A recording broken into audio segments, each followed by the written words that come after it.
Good afternoon from the For the CME. This is Chris Robinson with your Traders Exclusive comment for today, Thursday the 16th. We're going to talk about greens today and also very quickly, also what's going on with the cattle. Two opportunities there, two markets that look like they may be turning. Let's start with corn, wheat, and beans. The word is out. The worst kept secret in the world is the fact that the open interest has grown very large in corn. You have a record short position, almost a record short position for the funds. They're short over 200,000 contracts of corn. Corn is sitting, as I speak to you right now, at contract lows. The interesting thing to watch in corn is take a look at the December options. There's a lot of options, open interest at around 350. We're trading at around 337, 338, somewhere in there as I speak. Those options 10 days ago were worthless. I mean, you could have bought them for 1/8 of a cent or 1/4 of a cent. They're worth 14 cents right now. The people that sold those options have been hedging their position with futures. So you've got this kind of interesting phenomenon. It's setting up to be a good opportunity for the options expiration, which is going to be in about 8-9 days.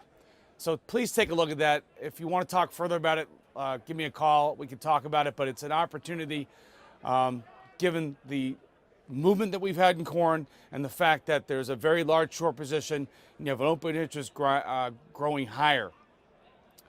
I want to switch over real quick and then talk about an inverse problem. If you look at the movement that we've had in live cattle and feeder cattle, we had a very good $20 rally over about 6 weeks. We've started to give a little bit of that back. The flip side to that position is the managed money. Again, the commitment of traders lets you know where this is. They're very, very long, about 130,000 contracts of fat cattle and about 25,000 contracts of feeder cattle.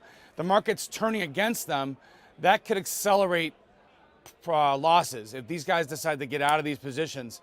And you have the same thing. You had a lot of options that were relatively worthless 2 weeks ago, which are suddenly becoming in the money. The people that sold those options have to hedge those, so you're getting more movement in the futures. So these are the things that we look at on a daily basis. I look at a daily basis. This is how we try and help speculators and producers do a better job of managing their position. That's about the biggest thing I wanted to talk about today. Take a look at what's going on in December corn and take a look at what's happened here with the live cattle and feeder cattle over the past few weeks. The market looks like it wants to turn.